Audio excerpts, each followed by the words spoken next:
Welcome back to part two, Sunday. So for those of y'all who don't know me, I'm Claire. I'm one of the senior students here at Dawn Mountain, and we take turns kind of leading meditations on Sundays. And so we're going to do a meditation now that was given to us by one of our guiding teachers, Adzom Rinpoche, whose picture is over on that little shrine area. And it's a really simple meditation where we start by kind of bringing the attention down to the center of the abdomen and really feeling the breath there. And, you know, a lot of folks kind of talk about like being with the breath and whatnot, but here what we're trying to do is to focus on just those bare physical sensations of the abdomen expanding and contracting. And I'll just throw this into that. To me, it's a larger focus of meditation. So sometimes I like to start out actually feeling the breath at the nostrils and just like trying to imagine my entire mind just being right here inside the nostrils, or for you, it might be like the tip of the nose or the upper lip right here. But you're really trying to like concentrate your entire mind on just that sensation of breath. And every time you notice that you're distracted, you come back. And the meditation might be mostly realizing you've become distracted and coming back, and that's fine, because what you're doing is cultivating the ability to notice that you're distracted, which is already helping you to be less distracted. So that's the meditation. That's the first part of the meditation that we'll do. And then every now and then we'll intersperse that silent sitting with sounding the sound hong, which is this. If you can't see it or don't know Tibetan, thank you. Thanks. You can just sound it with us, not sound it with us, however you feel like doing it. And this sound hong is kind of connected with enlightened mind. So it's just sort of like waking up your own tendency to a really clear, open, loving mind. So we'll do that. So the object of meditation, while we focus on the breath, is the like physical sensations in the abdomen. The object of meditation, as we sound the sound hong, is actually the sound itself. So you can feel it in your body, you can hear it coming from everyone else, and it's interesting to have different types of objects of meditation. So that sound will be the object while we express the syllable. And then we'll take a break, we'll come back, and we'll share whatever positivity we've generated with this practice through sounding the syllable ah, and I'll explain that once we get back from break. So, oh yeah, and there's a book, this black book right up here, and we put names in it. So if there's anybody who's sick or who's recently passed away, or you just feel like they need some good vibes from the group, you can put their name in over break, and we'll read their names out and send some good vibes to them at the end. So, to start the practice, we'll start with just bringing the mind into the body, just inviting your mind into the room, into the present, into your body. And I like to imagine a plumb line or some roots just dropping down from the base of the spine, down through the chair, the cushion, all the way to the center of the earth. So you're really feeling like you're grounded. This very deep support from the earth. And then you feel that support kind of coming up through the cushion or the chair and supporting the base of your body. So the base of the body, resting on the cushion or the chair. Just allow it to be held. You might even feel the muscles of your back relax more deeply. I like to imagine all the weight of my body is just dropping down to the base. The base is nice and stable, heavy, and then the whole rest of the body, the spine, it just rises up nice and long and straight. You can imagine a string pulling the crown of the head up. And then you relax. Allow the natural alignment of the spine to support you. You can let your eyes just kind of gaze down at a 45-degree angle, or you can let them gently close. And then from within those closed eyes, even if your eyelids are all the way down, you just allow your gaze to kind of be relaxed and a little bit downward. If you feel yourself getting sleepy, you can have the gaze up. Otherwise, you just keep it down.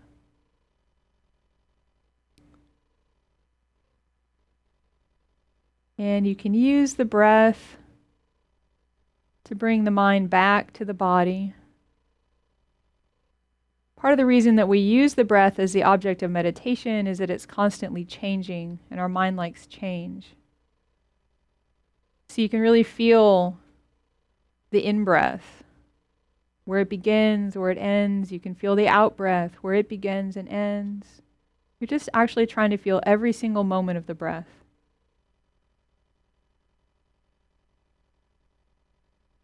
And as I said, you can start at the nostrils if you'd like, or if you can rest your mind in the center of the abdomen. You can just imagine maybe drawing with the in-breath, drawing your mind in and down all the way into the center of the abdomen.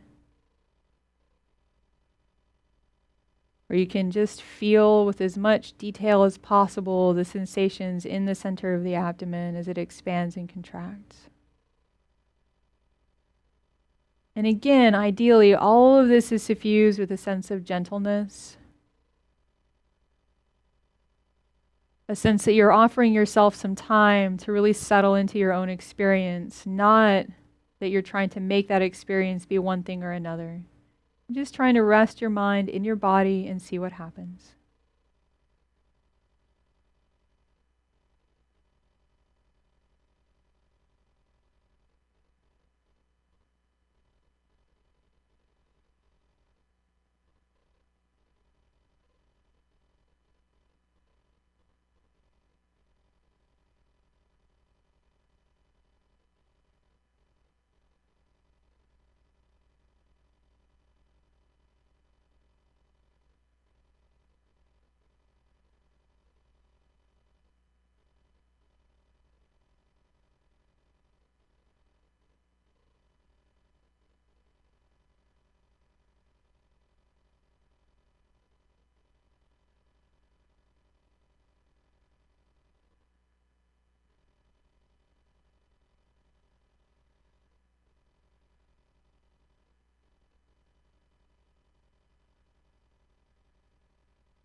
And you may notice if your brain is functioning, that thoughts arise.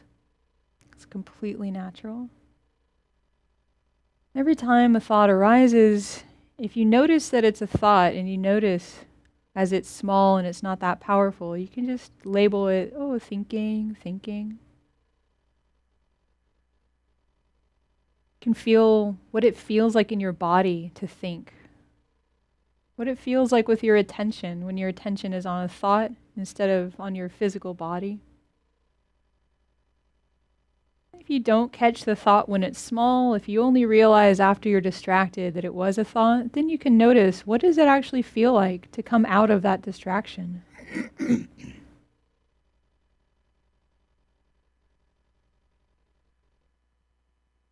What is that moment of waking up from a thought like? It's the most important moment to be gentle and non-judgmental with yourself, because you're trying to encourage this habit of waking up.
Now we'll shift the attention to the sound Hong.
And as the attention shifts back to feeling the breath in the body, you can just be curious about how it feels to rest the attention on the breath instead of on the sound, how it feels in your body to wake up out of a thought.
I would just invite y'all, if you want to take self-kindness, self-compassion as one of your motivations for this practice, just to reflect on that motivation now, to try and invite that sense of gentleness into the rest of this practice.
And once again, ideally with gentleness and self-compassion, we use our attention to the breath to really help us settle into our own experience instead of trying to make it something that it's not.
Take a short break now, about 10 minutes. There are cups for tea out there, probably some snacks. Feel free to chat and hang out. There's a book up here, so if you want to put some names into the book, feel free. And I remembered the name of the Brene Brown book that I was like trying to remember earlier. This is what happens when I meditate. It's called The Gifts of Imperfection. It's really good. If you feel inclined to, you should check it out. All right, thanks. Have a good break, y'all.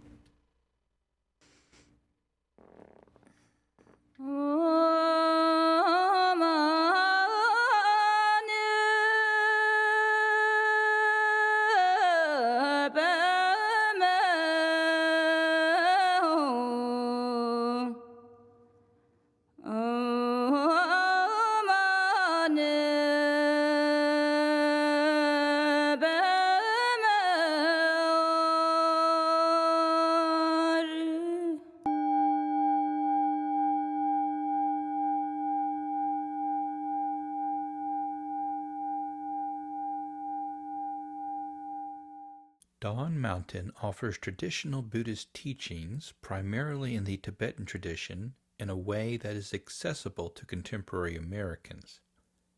Having studied and practiced for many years under recognized Tibetan masters, and understanding that these teachings provide a way to realize the natural state of mind that embodies profound wisdom and deep love, Anne Klein and Harvey Aronson wished to share these traditions here in the United States. As a result, they established Dawn Mountain in June 1996, based on the core belief that it is possible to cultivate a better understanding of our deepest nature, which in turn facilitates new levels of mental calm and self-acceptance. So our inspiration really comes from our love and gratitude to our own teachers. They spent so much time and care with us over many, many years. Kaizen Rinpoche was extraordinarily compassionate. He had a terrific sense of humor. And just his ability to be present and immediate and just there. Adzon Rinpoche is extraordinarily compassionate and grounded. And we've had extraordinary experiences with Adzon Rinpoche, whom I met in Tibet in 96. And I've had many hours of just, one-on-one conversation, a person who has tens of thousands of students to attend to. Okay, there's this wealth of cultural wisdom in Tibet. It's encoded in texts, in practices, in rituals, in art, and many people in the West are attracted to it, and yet Westerners are Westerners. We're Westerners. We're not monastics. We may dedicate our lives to practice in our heart of hearts, but we have families, we have jobs, we have all kinds of responsibilities. So how can we communicate and really experience transformation through these practices? For that, some kind of bridging is necessary. We're also a community center, nonprofit community center, which is the hub of our work extending life skills, the life skills of cultivating calm, of cultivating ease in life, of cultivating kindness. What did you do today that you liked? Make the glittery thing to show your anger. And what happened when you shook up the glittery thing? It made me feel a little bit like I wanted to meditate in peace. And then the Research Institute is where we look at what we can provide by way of information gained through research for the interested public. So we've mentioned that our own teachings here, which are drawn from work that we've done, our own translation work, our own study, and so forth, some of these will start appearing as pamphlets for practitioners here, and some of them will become books that will be published and will be widely available to the larger public. And I am right now in the process of gathering a team to translate a text from this tradition, which he powerfully feels, and which I also have a very, very strong wish to see translated. And we hope to do more of that. We've seen people telling us how their lives have changed, how their lives are improved, the comfort, the inspiration that they feel coming to Dawn Mountain. We really are inspired to envision a way that Dawn Mountain becomes a stable beacon and place of gathering for people who wish to practice at whatever level. I trust the teachings. I feel in the place. I feel that I am constantly fed. And I can feel my breathing better because of the way my legs are positioned. How long have you been sitting like that? I learned it when I started coming here. And it's not only been in the spiritual sense, but also in every aspect of my daily life. I feel that I'm less stressed out. I don't get as angry or as depressed as I used to. It's good. It teaches me how to like kind of relax and be mindful and help with school and stuff like that whenever I get aggravated. One of our projects that has come to partial fruition is that we have developed a curriculum, which is posted on our website, that is explains the open matrix of what a path, spiritual path, can be supported here at Dawn Mountain. We've slowly become aware of the power of the media, and it is clear now that there is great interest in both our broadcasts from here, and from time to time we might be able to have broadcasts from Asia with Adzom Rinpoche or his sister Anila. Without students there are no teachers, and without teachers there are no students. We all dependently create one another. So we're very, very excited by the energy that is in the community. The community is alive, it is supportive, it is growing, and it really wishes to thrive, and we want to participate in that thriving in every way that we can. But we're really talking about finding a space of shared values. And if individuals share the values that we have in terms of coming to a deep appreciation of our innermost nature, then come and participate. That's the most significant thing that we can do together. Just sharing our participation is lovely and meaningful. And anything above and beyond that, by way of offering service for this community, offering financial, flows naturally. And we expect that that will just be a natural outflow for people because of that shared interest.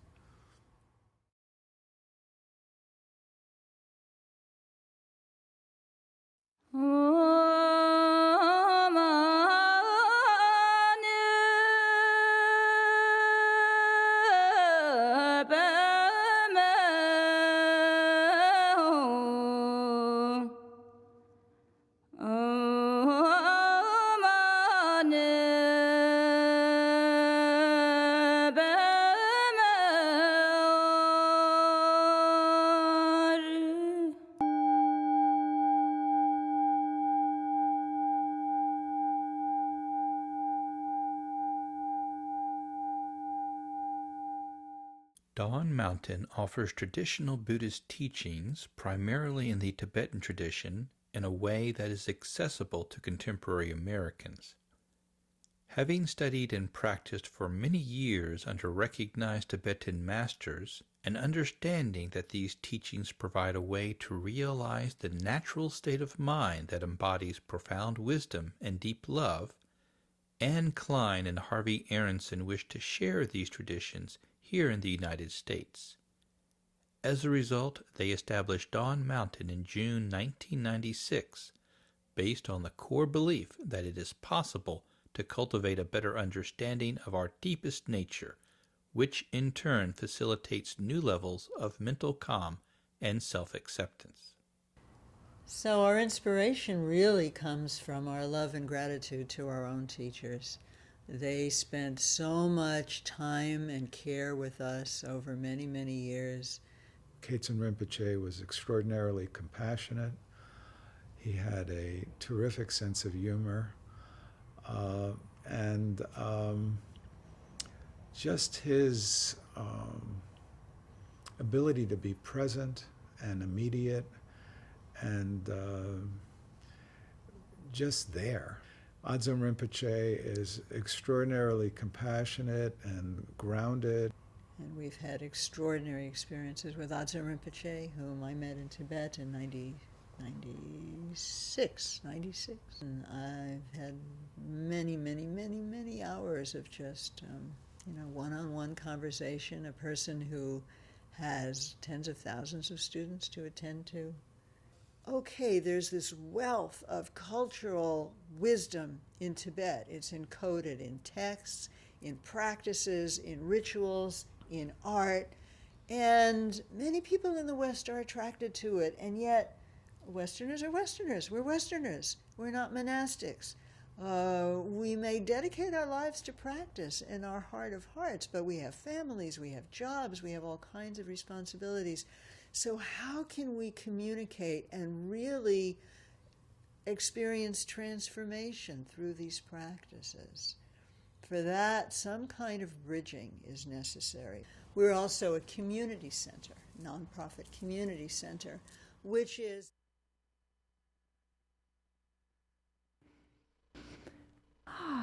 Welcome back from break, everybody. Hope y'all are feeling refreshed. Is there anyone still out there in the hall? Y'all know? Okay. Robert, would you do the rounding up of the cats duty? Thank you. Wow.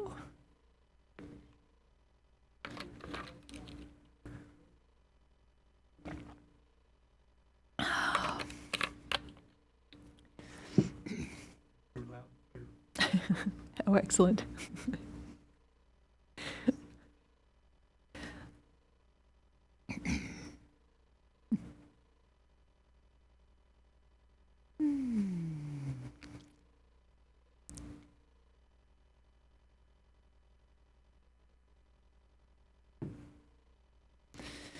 Ah.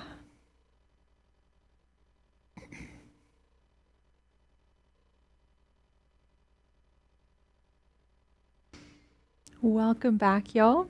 We'll do the second part of this meditation now, which is just taking a couple of minutes to kind of settle back into the space, settle into our meditative posture, letting our mind settle. And then we're going to sound a different sound. We'll sound ah 3 times. And ah is kind of like this open sound, so it's nice for like sharing. So there's this sense that we've, done something positive together here. So now we're going to share it with everybody. And so if anybody needs the book, wants to write in it, there's still some time here. So with the first ah, we feel that our body dissolves into white light. So the ah itself is kind of like made of light. You don't have to picture a syllable or anything, but you just allow yourself to kind of dissolve into this healing, refreshing light. With the second syllable, the second time we sound the syllable ah, which by the way is this, or we have a stained glass ah over there. So fun. I'm glad we have this, like, it reminds me of Catholicism or like stained glass windows, but it's an ah. Anyway. So with the second ah, we imagine sending this light out from ourselves to everyone else in the room and also receiving the light that everyone else is sending to us. I like to imagine kind of like this network of light kind of connecting all of us.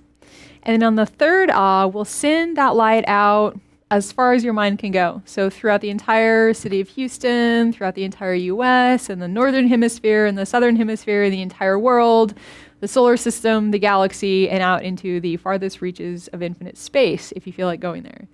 So that's the third time. And then we just kind of rest and have that sense of like a completely open heart and sending out this, positivity to everybody, and then we'll close. So let's start with just, yes. Well, the question was, what was the second one? The second one was when we send light to everyone else in the room and we also receive it from them. Yeah.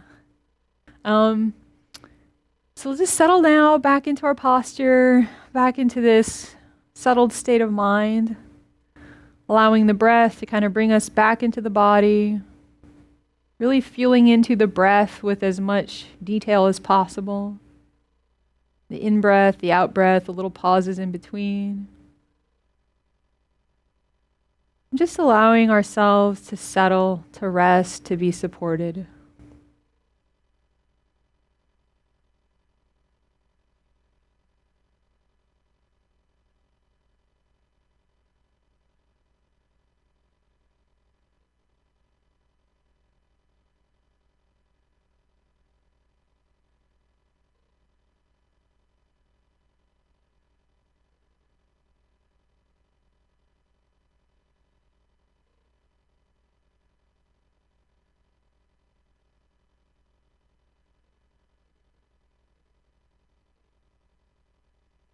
Now we bring our attention to the heart center. We have this intention to share whatever positive states of mind we've cultivated today. And we start with the first the body dissolving into light.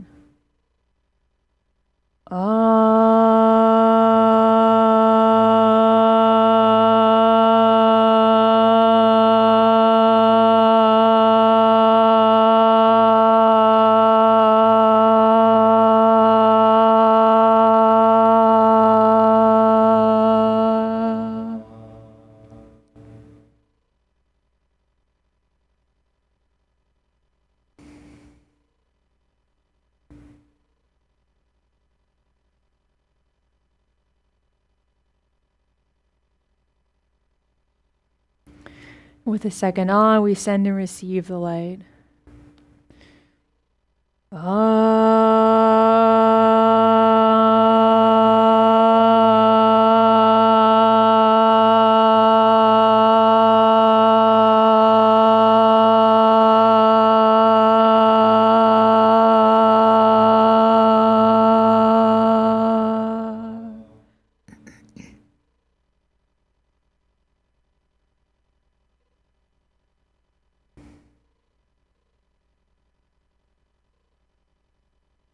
With the third we share the light as far as we can.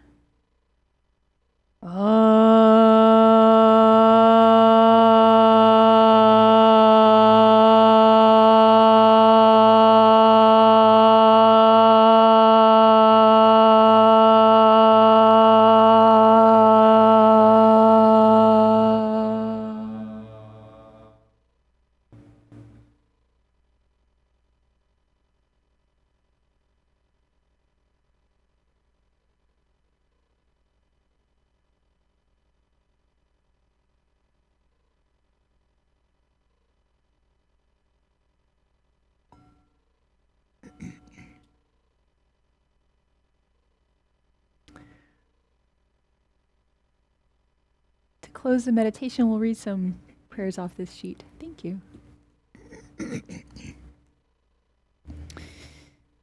So let's start with chanting the aspiration verse. The first one under group practice prayers. May all beings always have happiness and its causes. May all beings always be free of pain and its causes. May all beings always be pain-free and live happily. May no beings ever cling to those near nor spurn those far. And we'll sing the dedication. By this good may I swiftly once become a great guru. Lead all beings, everyone, to reach to that very ground. We'll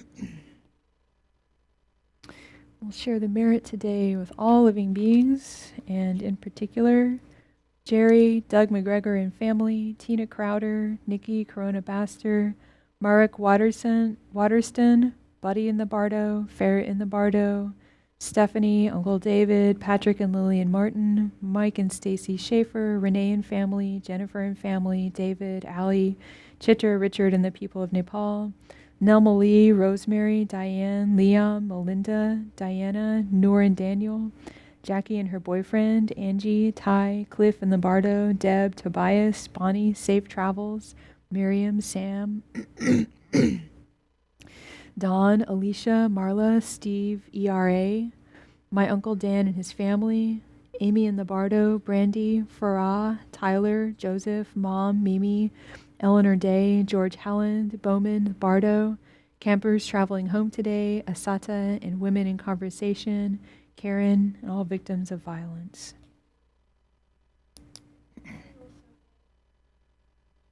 And Laura. And so now let's sing the blessing. And Selwa, would you like the candle? Thank you. So the blessing is the bottom of the first page. With all of you in mind, we light this lamp of clarity. May the glow of love, wisdom shine within us, everyone, till we all rise forth born in one enlightened mandala. All right, thanks everybody for coming and meditating today. I've already mentioned the Teaching Tuesday series, the fall one that will be starting on the first Tuesday of September. I have not already mentioned the third Tuesday of August. We're going to have a special teaching on refuge by Mark Urwitz and Elizabeth Wallet, and it will be really cool, and everybody should come. So that's the third Tuesday from 7 to about 9. We also have Practice Tuesdays, which are second and fourth Tuesdays from 7 to about 8:15. And so everybody is welcome to come to that. We all just, sing some prayers together to open and to close, but in the middle it's just kind of silent sitting, so you can come and do your practice there. And we have really cool stuff coming up in October. Do you want to say anything about that? Well, the first thing I want to say is that this Friday night is a Dawn Mountain movie night. Right. So that's Friday, August 12th. And our movie curator, Kwan, has chosen a movie called Daughters of Dolma, which is about Tibetan women in Tibet. It's a documentary. It's full length, and it's very well reviewed and supposed to be fantastic. So come and enjoy that. Show up at 7. We provide popcorn and fellowship and delight and being happy about the end of the week. So 7 o'clock this Friday. Woohoo! Thank you. And then in October, we do have programs starting up for parents, for teens, and for kids from 4 to 8. More information about that is in the newsletter that just went out this week, and it's on the Dawn Mountain website, and we'll be talking more about that as it approaches. Also, if you don't know, on October 1st, Saturday, October 1st, we are celebrating the 20th anniversary of the founding of Dawn Mountain with a big gala. It's going to take place here on this property in a tent. It's going to be beautiful and festive. Trust me. Get some faces. And we're looking for raffle/auction items for this gala. So whatever you might think you would like to give us to add to the fun and festivity and fundraising potential of that event, we would be most delighted to receive and very, very grateful.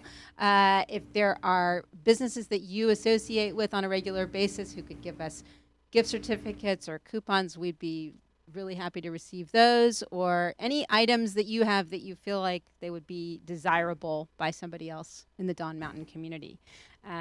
And tickets are on sale, about to go on sale. Sponsorships are available. Talk to me if you need more info. What else should we talk about?